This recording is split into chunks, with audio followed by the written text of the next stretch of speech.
Irmão Lucas, né? Que vai trazer uma mensagem muito especial para nós, que temos o privilégio de conhecer, né? E também o privilégio de participar também, pregando essa mensagem para outras pessoas. Meu irmão, que Deus abençoe, tá?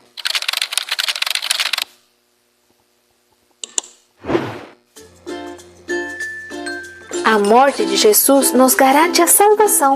E esse é o maior presente que Deus coloca à nossa disposição. Ainda. Boa noite a todos.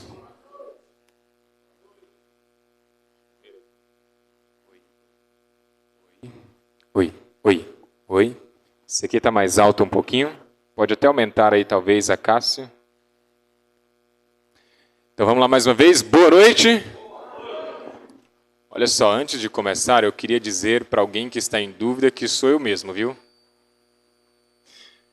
Ainda bem que minha esposa não casou comigo por dinheiro e nem pela beleza, porque a quantidade de dinheiro que eu tive nunca justificou a escolha, e pela beleza, se fosse, ela foi embora junto com o cabelo. Mas é resultado de uma bênção e é o preço que se paga. Estou muito feliz e agradecido por estar aqui hoje com vocês, e até eu, quando olho no espelho, todas as vezes é um susto. Não estou acostumado com isso, nunca cortei meu cabelo tão baixo assim, e eu acho que eu já nasci mais cabeludo do que eu estou hoje. Então é uma alegria poder estar aqui com vocês mais uma vez, tá? Nós estamos estudando, e qual foi o capítulo que nós estudamos na última vez que nos encontramos? Muito bem, capítulo 5 do livro de Apocalipse. E hoje nós vamos estudar um pouquinho o capítulo 6. Então já pegue sua Bíblia, sem mais delongas, pegue sua Bíblia no capítulo e abra lá no capítulo 6 de Apocalipse, que vai ser o nosso capítulo objeto do estudo dessa noite, tá bom? Capítulo 6 de Apocalipse.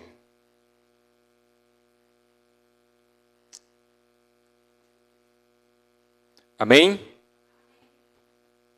Então tá bom. Assim como você está, com a sua Bíblia aberta, feche apenas os seus olhos para juntos pedirmos a direção de Deus para mais um estudo nessa noite. Oremos. Senhor nosso Deus, soberano e eterno Criador, louvado a Deus e exaltado seja o teu santo nome, que pensando a Deus o nosso bem-estar, o Senhor deixou para nós um livro chamado Apocalipse, que significa, ó Deus, revelação, onde o Senhor revelou, ó Deus, os últimos acontecimentos da história deste mundo, para que nós, ó Deus, possamos antecipar aos eventos e nos prepararmos para estar aptos a subir e morar eternamente com o Senhor. Queremos que o Senhor comunique a Tua vontade a cada um de nós nesta noite. Que saiamos daqui, ó Deus, cheio do Teu Santo Espírito e de conhecimento da Tua Palavra. E que seja um conhecimento suficiente para transformar o nosso coração em pessoas melhores. É o que te pedimos e que te agradecemos em nome de Jesus. Amém. Amém. Deixa eu testar aqui, ver se vai estar tudo ok. A Cássio disse que sim. Deixa eu tirar a prova. Muito bem. Funcionando 100%. Capítulo 6, o que está dizendo aí no título do capítulo 6? O Cordeiro abre os selos e depois o primeiro selo. Nós estudamos nos capítulos anteriores, especialmente no capítulo 4 e no capítulo 5, mais precisamente no capítulo 5, nós vimos que João teve uma visão, e na visão ele olha e ele vê um livro selado. E esse livro estava selado com quantos selos? 7 selos, ok? E ele disse que olhava para o livro, mas não tinha ninguém que fosse digno de abrir o livro. Nem no céu, nem na terra, nem no universo, em lugar algum, havia alguém que pudesse abrir o livro. E João, ele chorava de forma desesperada, porque aquele livro continha ali as informações necessárias para a salvação de toda a humanidade. Naquele livro continha todo o plano da redenção, antes mesmo da história da humanidade, quando lá no céu, Deus decidiu criar o mundo, mesmo sabendo que ele teria que passar por tudo que ele passou enquanto viveu aqui nessa terra. Tudo estava contido neste livro. E se ninguém o abrisse, nós não teríamos a esperança de salvação. Enquanto João chorava de forma desesperada, alguém diz para ele, um dos 4 seres viventes se aproxima e diz, não chores ou pare de chorar. O leão da tribo de Judá venceu para abrir o livro e lhe desatar os selos. Aí diz mais para frente, no mesmo capítulo 5, o leão agora ele é retratado como um cordeiro. E nós vimos no estudo passado que o cordeiro ele não tem presa, ele só come capim. Mas o Cristo vitorioso como leão, ele venceu não pelo uso da força, mas pelo caráter amoroso de um Deus que deu a sua própria vida para salvar a humanidade. Jamais, em momento algum, Jesus usou do seu poder para vencer a Satanás. E a vitória de Cristo também é a nossa vitória. E hoje nós vamos entrar no capítulo 6 sobre os 7 selos. Vamos ver o que tinha em cada um desses selos e o que significa esses 7 selos. Combinado? Então vamos lá. Nós vimos desde o início do Apocalipse algumas simbologias. Nós vimos que o número 7 significa o quê? Plenitude ou perfeição. Vocês se lembram que nós estudamos sobre as 7 igrejas? Lembram? Qual era a primeira igreja? A igreja de... Vamos ver. Pode falar sem medo. A igreja de Éfeso. E qual era a última igreja? A igreja de Laodiceia, que representa o período atual que vive a igreja de Deus nessa terra. Entendido? Por que eu estou voltando um pouquinho nas 7 igrejas? Porque existe um paralelo entre as 7 igrejas e os 7 selos. Eu disse para vocês que essas cartas, escritas às 7 igrejas, elas continham características da igreja daquele tempo, daquelas cidades. Mas, ao mesmo tempo, essas características significavam também toda a trajetória do povo de Deus ao longo da história, desde a igreja primitiva, formada pelos discípulos, até o último momento da igreja, antes da volta de Jesus. E os 7 selos também representam todos esses períodos. Então, os eventos descritos nos 7 selos também são descritos ali nas igrejas. De forma diferente, mas eles descrevem o mesmo momento da história. Eu queria que você acompanhasse comigo agora no capítulo 6. A partir do verso 1, o verso 1 e 2, aliás, nós vamos ver aqui a abertura do primeiro selo. E olha só o que diz nessa versão. Vi quando o cordeiro abriu um dos 7 selos, e ouvi um dos 4 seres viventes dizendo, como se fosse voz de trovão, vem. Vi então, e eis o quê? Um cavalo branco, e o seu cavaleiro com um arco. E foi-lhe dado uma coroa, e ele saiu vencendo e para vencer. Muito bem. Aqui vemos então a abertura do primeiro selo, e ele tinha um cavalo branco, e o seu cavaleiro estava montado, e ele saiu, como diz, vencendo e para vencer. Então, o primeiro selo, representando o primeiro período da igreja, a igreja de Éfeso, ele foi do ano 31 até o ano 100 depois de Cristo, da nossa era, ok? Então, essa igreja foi uma igreja caracterizada por ser uma igreja vitoriosa. Olha só que números interessantes, cerca de 6 milhões de cristãos fazia parte dessa igreja primitiva, liderada pelos apóstolos. E João, após ele retornar da ilha de Patmos, que ele foi o único dos discípulos que não foi um mártir, morreu por morte natural, provavelmente, ele retorna e lidera a igreja até o fim de sua vida, por volta do ano 100. Então, quando a gente vê ali a igreja vitoriosa, cerca de 6 milhões de cristãos, e ela foi caracterizada, a cor do cavalo branco simboliza o quê? Pureza. Então, ela foi caracterizada por ser uma igreja pura e uma igreja fiel à Bíblia. Vamos voltar só para a gente ver como que as características, apesar de ser diferentes, elas também coincidem. Capítulo 2 de Apocalipse, verso 1. Escrevendo a carta à igreja de Éfeso, João diz assim, ao anjo da igreja em Éfeso escreve, essas coisas diz aquele que conserva na mão direita as 7 estrelas que anda as 7 estrelas e que anda no meio dos 7 candeeiros de ouro. Se referindo à igreja de Éfeso, ele diz no verso 2: conheço as tuas obras, tanto o teu labor como a tua perseverança, e que não podes suportar homens maus, e que puseste à prova os que a si mesmo declararam apóstolos, e não o são, e os achastes mentirosos, e tem perseverança, e suportastes prova por causa do meu nome, e não te deixaste esmorecer. Até aí. Então essa igreja de Éfeso, ela se refere à igreja representada pelo primeiro selo, do ano 31 a aproximadamente o ano 100 da nossa era.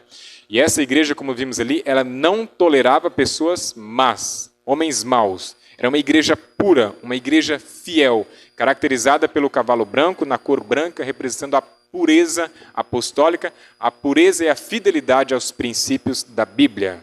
Entendido? E o segundo selo? Vamos lá no segundo selo. Capítulo 6. Agora nós vamos para o verso 3 e 4 e diz o seguinte: quando abriu o segundo selo, ouvi o segundo ser vivente dizendo: vem. E saiu outro cavalo vermelho, e ao seu cavaleiro foi-lhe dado tirar a paz da terra, para que os homens se matassem uns aos outros. Também lhe foi dado uma grande espada. Qual que era a cor do cavalo? Qual era a cor? Vermelho. E sempre quando se fala em vermelho, o que vem na sua cabeça? Sangue. É isso mesmo? Sangue. Então vamos ver. Segundo selo. O segundo selo foi o período da segunda igreja, que foi do ano 100 até aproximadamente o ano 313. Okay? Esse período foi um período caracterizado por uma época de intensas perseguições e muito derramamento de sangue. Okay? Então, enquanto na primeira igreja era uma igreja pura, na segunda igreja ela já era uma igreja cheia de discórdia, discussões e controvérsia. E em 313, Constantino assina o Decreto de Milão, dando fim a essas intensas perseguições. Vamos olhar o que diz sobre a igreja, a segunda igreja, a igreja de Esmirna. Capítulo 2, verso 9, diz o seguinte: conheço a tua tribulação, a tua pobreza, mas tu és rico, e a blasfêmias dos que a si mesmos se declaram judeus e não são, sendo antes sinagoga de Satanás. Olha só o que diz o verso 10. Não temas as coisas que tens de sofrer. Eis que o diabo está para lançar em prisão alguns de vós, para ser dispostos à prova, e tereis tribulações de quantos dias? 10 dias. Ser fiel até quando? Até a morte, e dar-te-ei o quê? A coroa da vida. Então, João, escrevendo a essa igreja, ele diz: ser fiel até a morte. Então, esse período do ano 100 até o ano 313 foi um ano de intensa perseguição. E como nós vimos no estudo sobre essas igrejas, eu disse para vocês que essa tribulação de 10 dias durou do ano 303 até o ano 313, quando foi assinado esse decreto. Foi o período mais sangrento da história dessa igreja, que durou do ano 100 até o ano 313, quando então Constantino assinou o Decreto de Milão, pondo fim à perseguição aos cristãos. Ok? Então esse foi o segundo selo, caracterizado por um cavalo vermelho, simbolizando esse intenso derramamento de sangue. Vamos então para o terceiro selo, capítulo 6, vamos voltar no capítulo 6, o verso 5 diz o seguinte: quando abriu o terceiro selo, ouvi o terceiro ser vivente dizendo: vem. Então vi e eis um cavalo que cor? Preto, e o seu cavaleiro com uma balança na mão.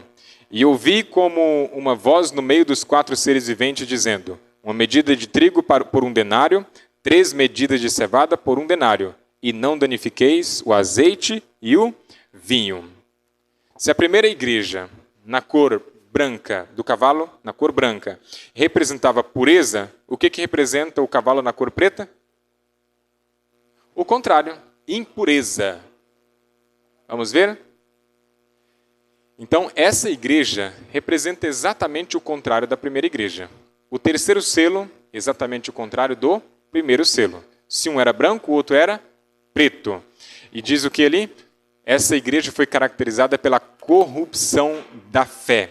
Foi uma época de fome, miséria e derrota espiritual. Enquanto naquele primeiro, o seu cavaleiro estava com um arco e também com uma coroa caracterizando a vitória, essa igreja, ela é uma igreja espiritualmente derrotada.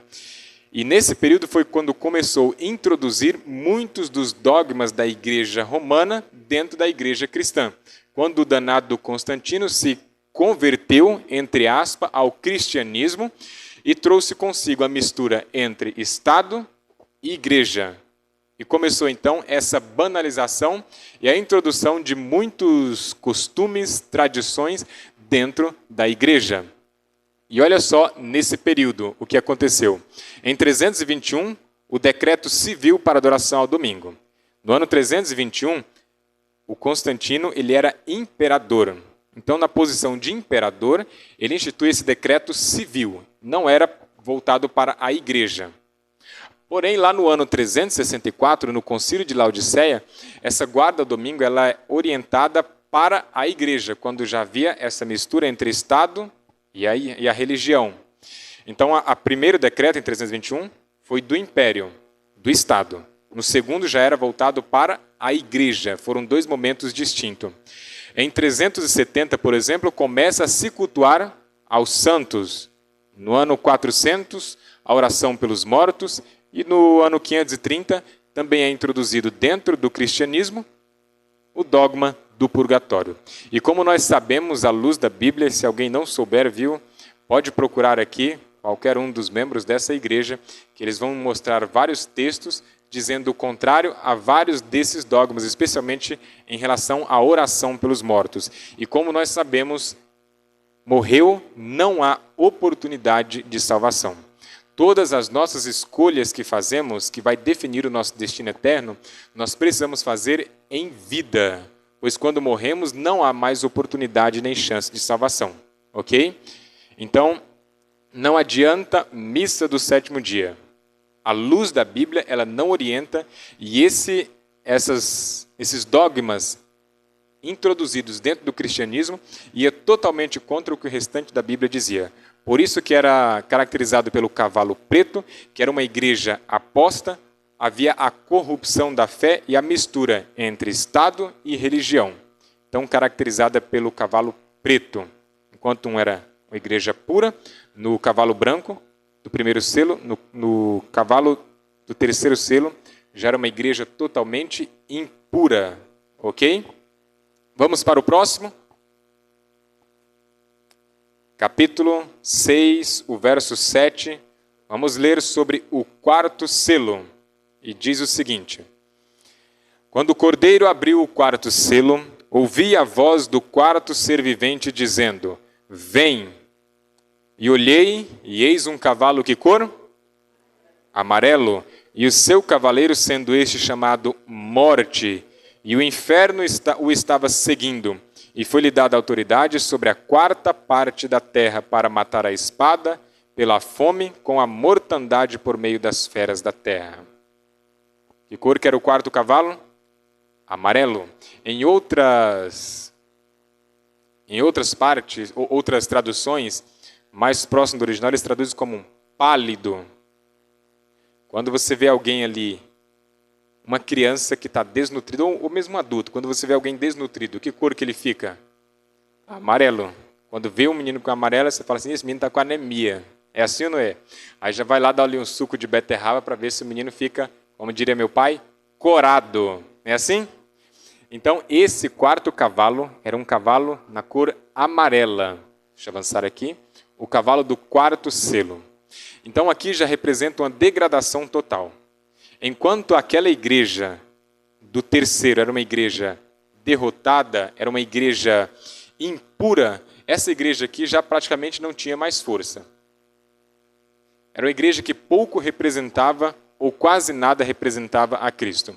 A perseguição, ela continuou aos que seguiam a Bíblia. E essa perseguição, o período dessa igreja, aliás, foi do ano 538 até o ano 1517, com a Reforma Protestante. Ok?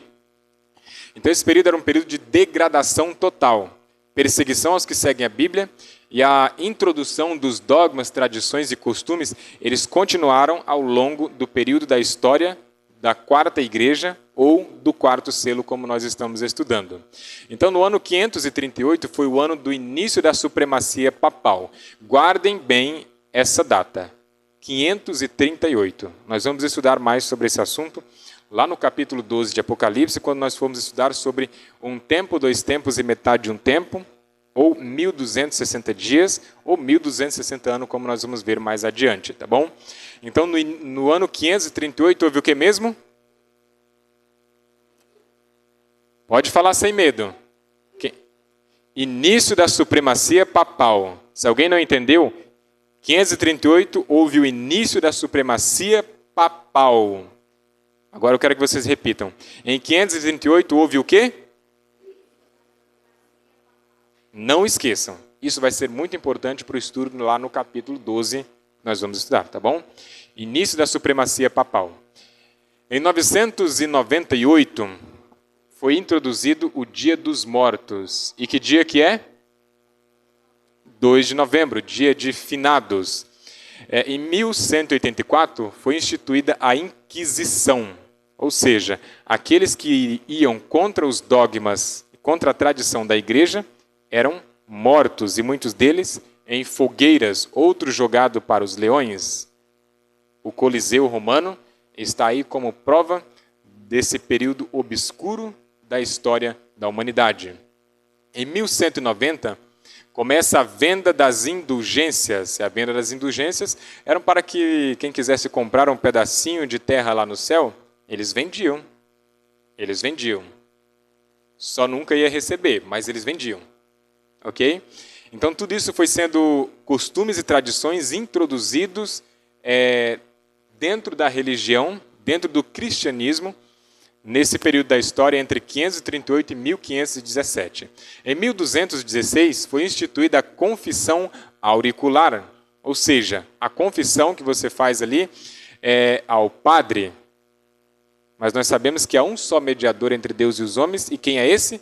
Jesus, e não o Padre, nem tampouco Maria. Ninguém, absolutamente ninguém, a não ser Jesus, pode ser o mediador entre Deus e os homens. Ok? Então, tudo isso vai contra o que a Bíblia diz. E em 1229 foi proibida a leitura da Bíblia. A Bíblia não estava mais em circulação, como hoje você encontra uma Bíblia em qualquer lugar, inclusive no seu próprio celular, na internet, onde que você precisar de uma Bíblia, você vai ter ali, tendo o aparelho eletrônico, você vai ter a Bíblia na sua mão, em diferentes versões, inclusive em inglês, se você quiser. É assim ou não é? Mas nesse período não era assim. Não tinha todos os meios eletrônicos e eles tiraram tudo de circulação para que as pessoas ficassem reféns dos líderes religiosos e não entendessem a Bíblia como nós hoje temos a oportunidade de fazer. Então, o quarto selo foi do ano 538 ao 517, onde houve essa degradação total, a perseguição aos que seguem a Bíblia e a introdução de diversos dogmas, tradições e costumes dentro do cristianismo, manchando a história da igreja primitiva. Vamos avançar para o quinto selo? Olha só o que diz o quinto selo, a partir do verso 9.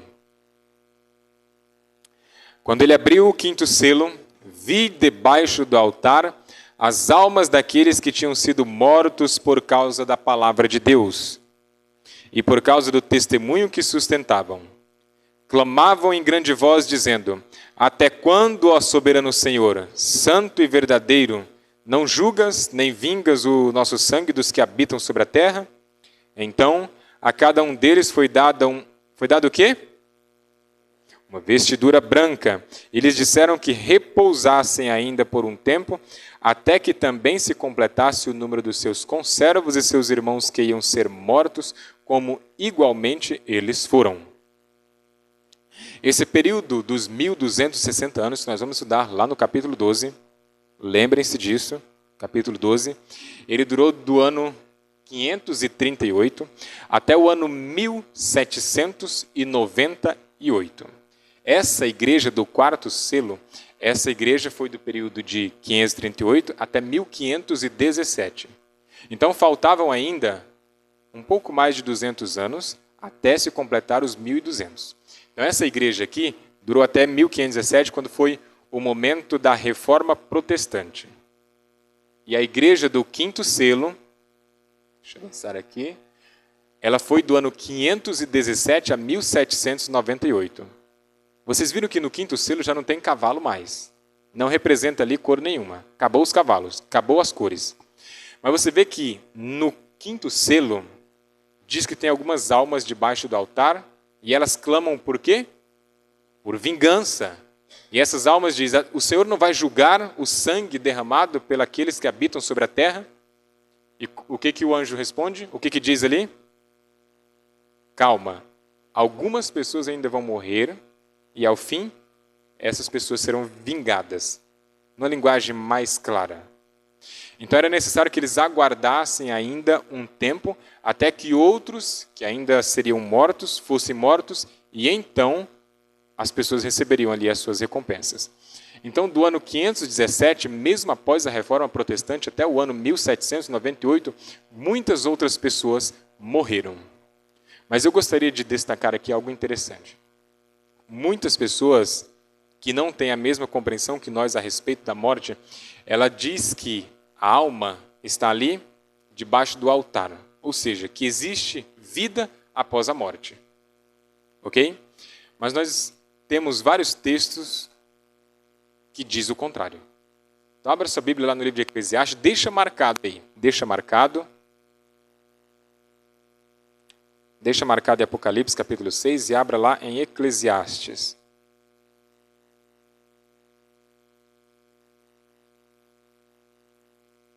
Ok? O verso que nós vamos ler é o verso do capítulo 12, o verso 7.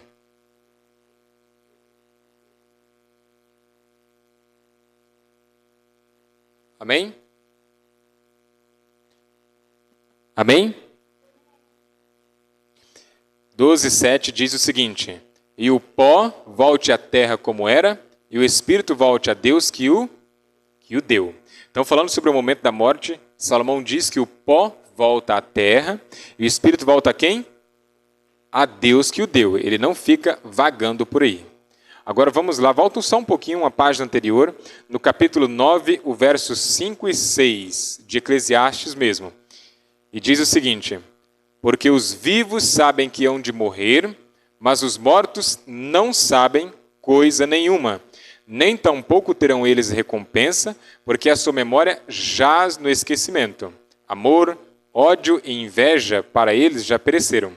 Para sempre não têm eles parte em coisa alguma do que se faz debaixo do sol. Então, para aqueles que morreram, eles não têm nem recompensa e nem participação em nada do que acontece aqui debaixo do sol.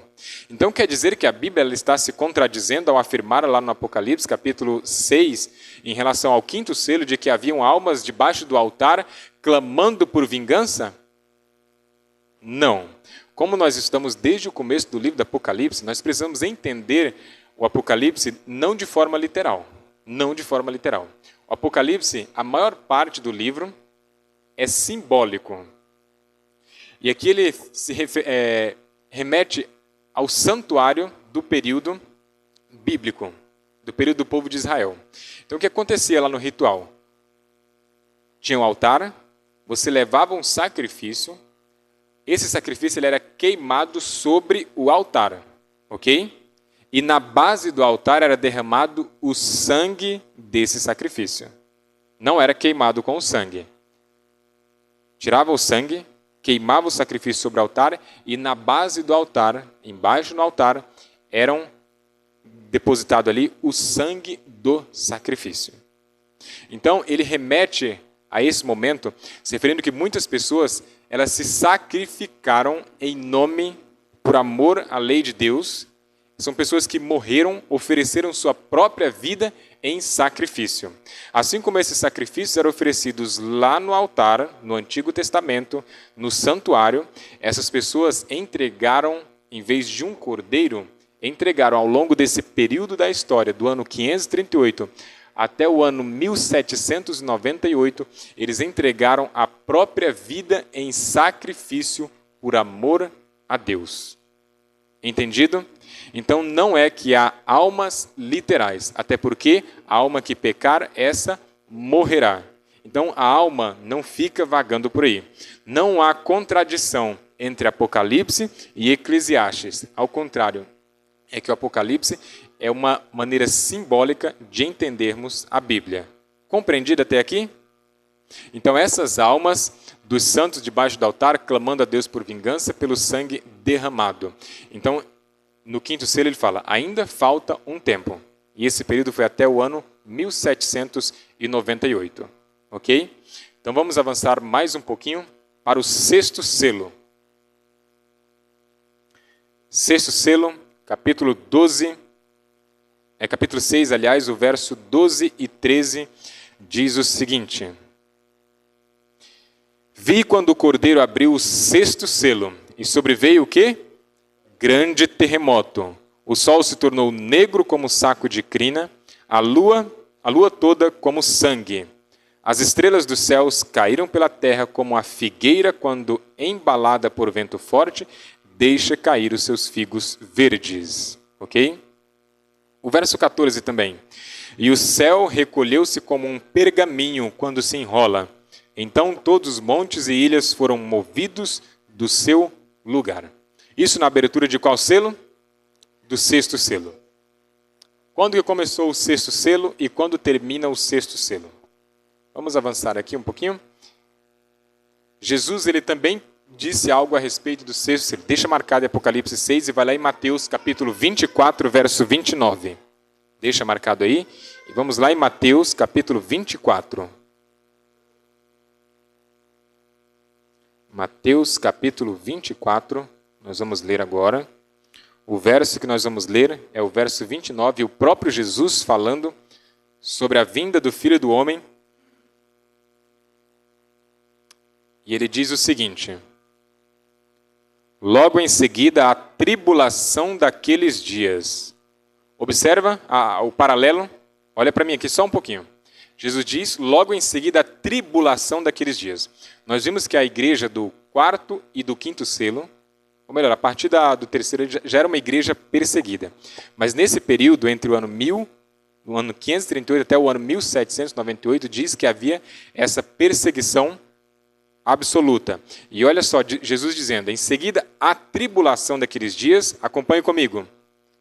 O sol escurecerá, a lua não dará sua claridade, e as estrelas cairão do firmamento, e os poderes do céu serão abalados. Ou seja, Jesus estava se referindo aos mesmos eventos descritos no sexto selo do livro do Apocalipse.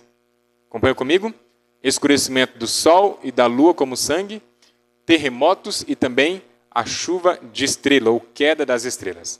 Eu trouxe aqui, você pode pesquisar depois para você confirmar. Se quiser tirar uma foto, se quiser pegar depois o slide com o Acácio, fique à vontade. 19 de maio do ano de 1780, você pode pesquisar lá no Google, dia escuro, só coloca assim, dia escuro, e você vai ver os relatos sobre esse dia. Ok? Esse dia, os animais foram para a estrebaria em pleno dia. Para eles era o horário de descansar porque já estava escurecendo. Mas para os seres humanos racionais que somos, todo mundo sabia que não era ainda o horário para o sol desaparecer. Nessa mesma noite, a lua ela se tornou como sangue. Então esses dois eventos aconteceram no mesmo dia, em 19 de maio do ano de 1780. No dia 1º de novembro do ano de 1750, aconteceu o terremoto de Lisboa. Mas quando a gente vai para a Bíblia, houve terremotos desde há muito tempo atrás.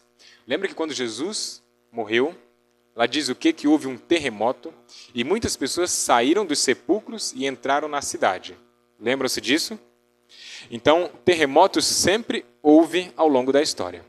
Mas esse do terremoto de Lisboa foi um terremoto numa escala nunca antes vista na história, que aconteceu em 1º de novembro de 1755. Depois você pode pesquisar também, terremoto de Lisboa, o maior até esse momento da história. E no dia 13 de novembro, mas agora do ano de 1933, aconteceu aqui a queda ou chuva de estrelas, de meteoritos. As pessoas diziam que ali, por hora, aconteceu em média a queda de 100 mil meteoritos por hora. Então foi também um evento nunca repetido ao longo da história, na mesma escala e na mesma proporção. Então você pode ver esses eventos. E agora, quando termina o sexto selo? Nós vimos que Jesus falou sobre esses eventos que aconteceria, João relatou no Apocalipse, mas quando que então que termina o sexto selo? Continuando o texto, nós vamos ver aí do capítulo 6 do Apocalipse. Capítulo 6, agora vamos ler a partir do verso 15, ainda se referindo ao sexto selo. E olha só o que diz o verso 15. Os reis da terra, os grandes, os comandantes, os ricos, os poderosos, e todo escravo e todo livre se esconderam nas cavernas e nos penhascos dos montes.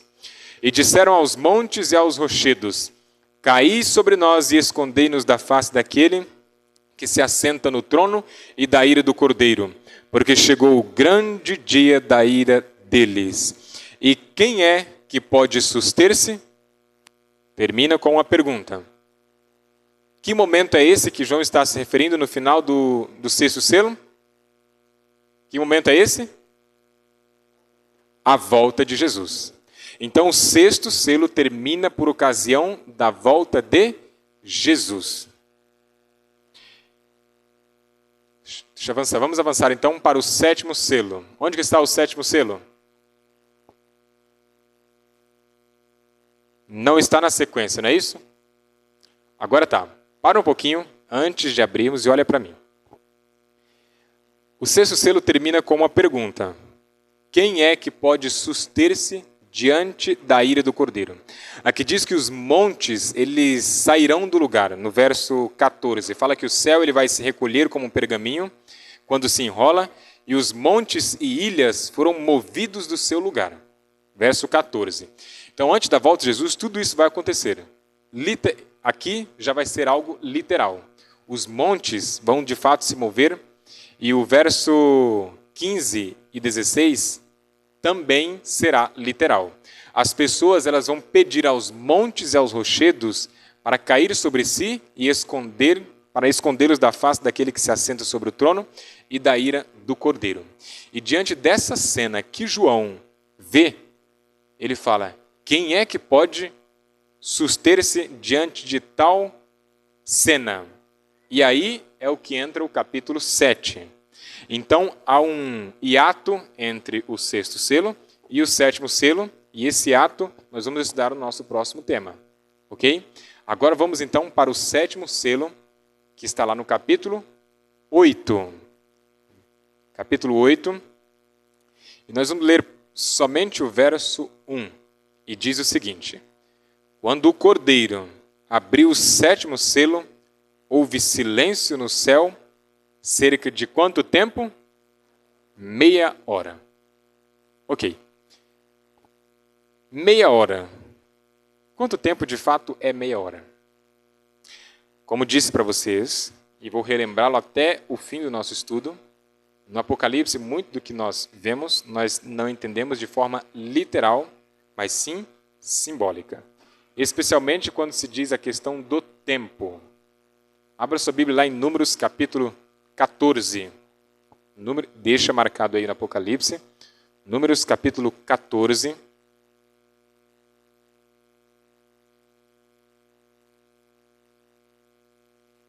Números 14, nós vamos ler o verso 34.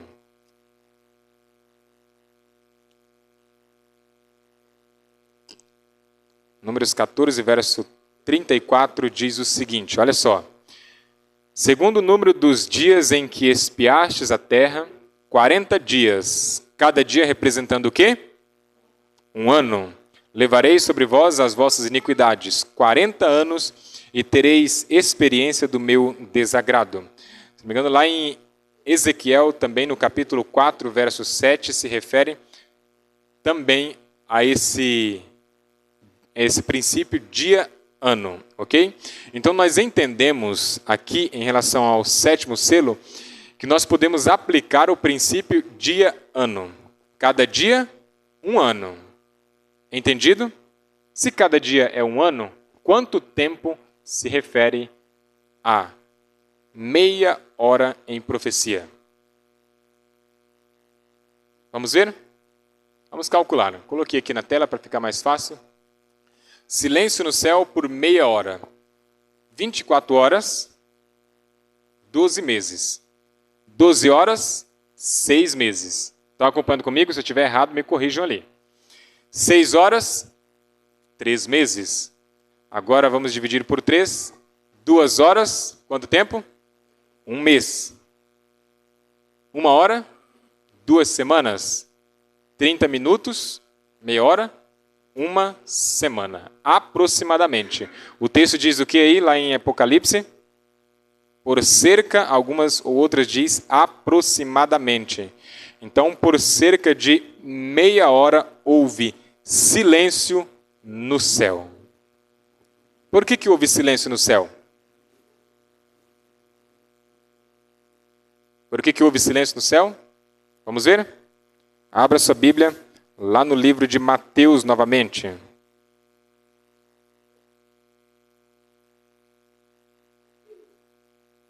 Mateus capítulo 25.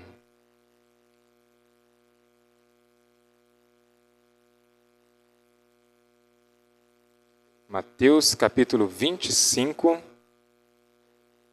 Nós vamos ler aqui o verso 31.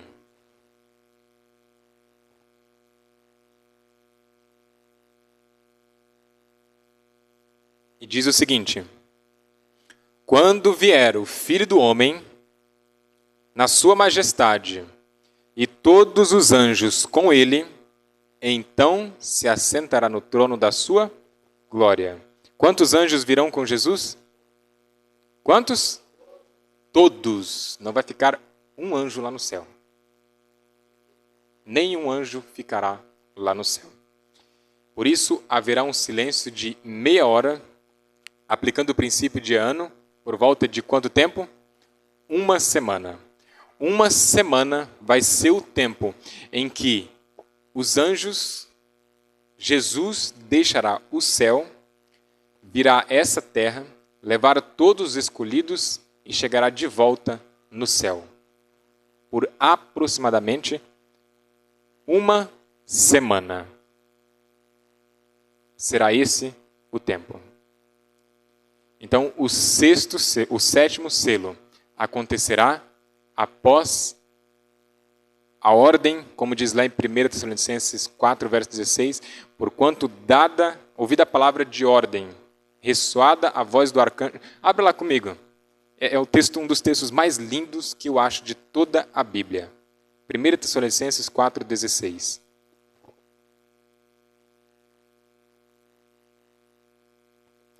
Primeira Tessalonicenses 4,16. Amém?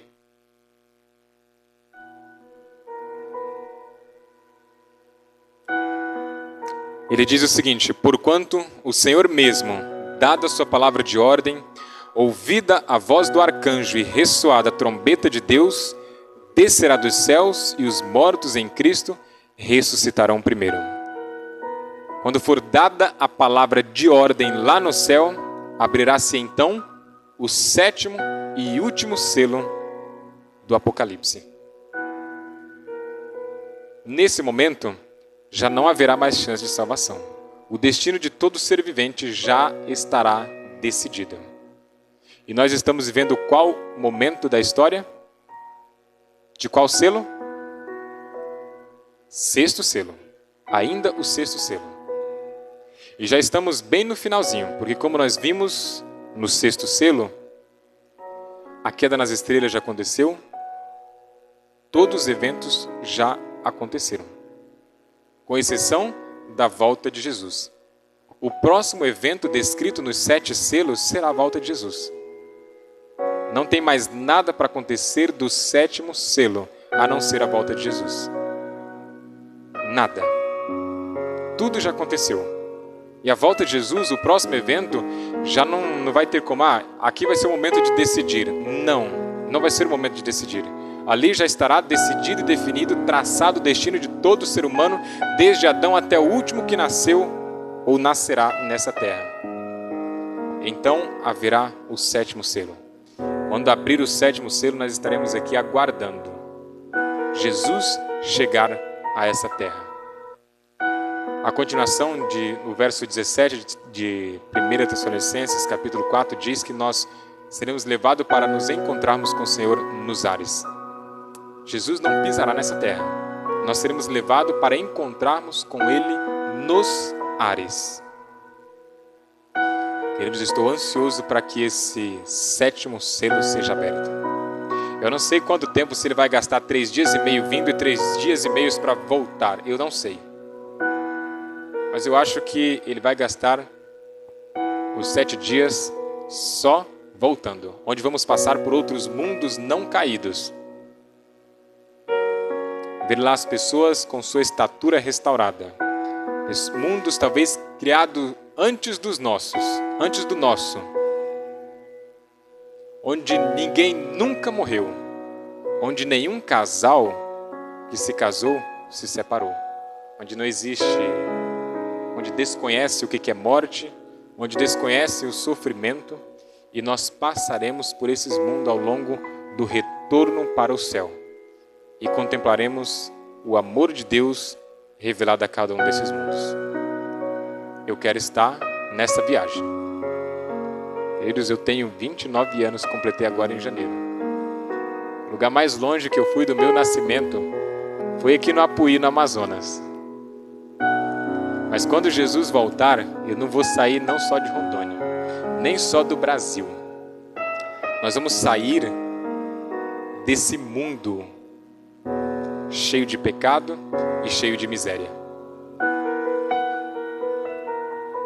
Tem várias empresas que hoje elas investem bilhões de dólares por uma viagem de alguns minutos para chegar na atmosfera e depois voltar. Nós sairemos de graça. Nós não iremos até Marte, porque Marte não é habitado.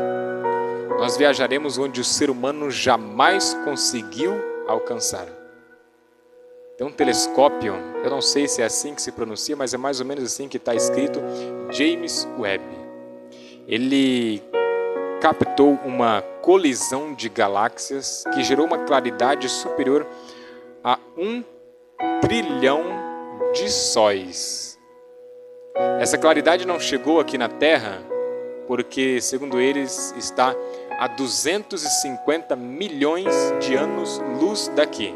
Ou seja, viajando na velocidade da luz a 300 mil quilômetros por segundo, gastaria 250 milhões de anos para chegar aqui. Como que o ser humano chegou lá? Se esse mundo tem apenas 6 mil anos e o telescópio foi lançado, eu acho, há 1 ou 2 anos atrás, não lembro exatamente, eu não sei, não me pergunte.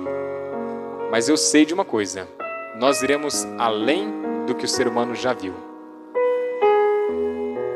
Nós iremos ao céu, ao lugar onde Isaías diz que é o lugar onde Deus habita, inacessível. É lá que nós iremos. E como nós vimos nos estudos passados, nós não só iremos lá e olhar de longe. Nós nos assentaremos no trono a qual Deus hoje, de lá, governa todo o universo. Quanto você pagaria por essa viagem? Se vendesse o nosso patrimônio, juntasse todo o patrimônio junto, a gente não conseguiria fazer uma viagem dessa. Mas para aqueles que aceitarem a Cristo como seu Salvador, aceitar o sacrifício do Cordeiro, que morreu como um cordeiro, mas venceu como o leão da tribo de Judá, nós teremos a alegria de fazer isso sem custo nenhum. E todo o esforço que nós fazemos aqui jamais será suficiente para pagar o preço, mas Ele já pagou o preço, além dos nossos pecados, Ele pagou o preço dessa viagem também. E só depende do nosso sim para viajarmos por esse universo, onde a eternidade, durante toda a eternidade, nós viajaremos por muitos mundos não caídos e contemplaremos como Deus é um Deus grande e amoroso. Eu quero estar lá, você quer também?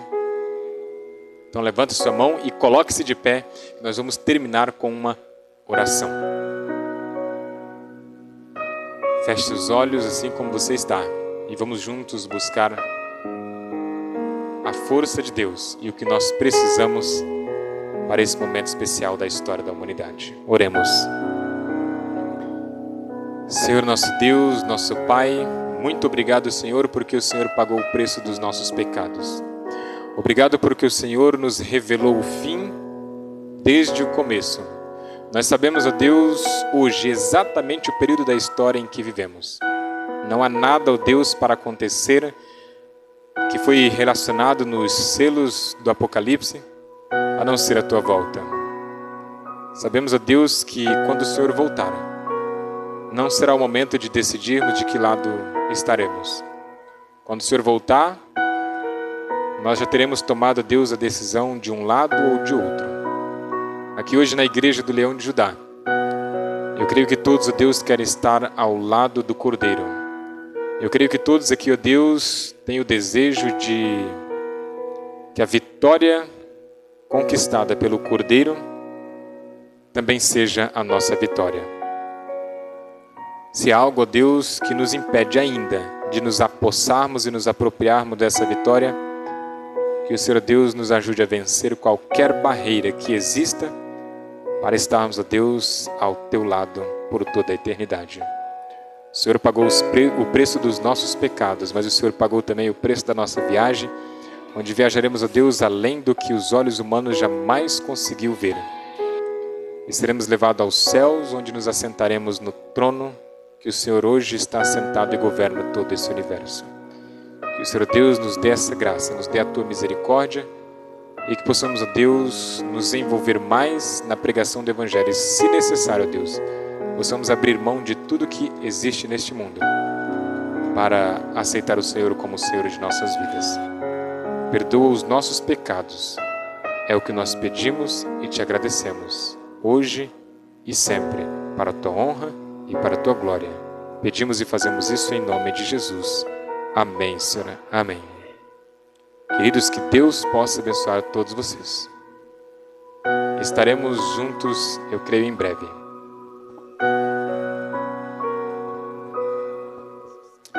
Eu queria dizer para vocês, eu finalizei aqui, depois o Acácio pode recortar ali. Algum tempo eu contei para vocês uma bênção que eu obtive, foi um milagre do céu sobre a aprovação de um concurso. Foi um concurso que eu não estudei o suficiente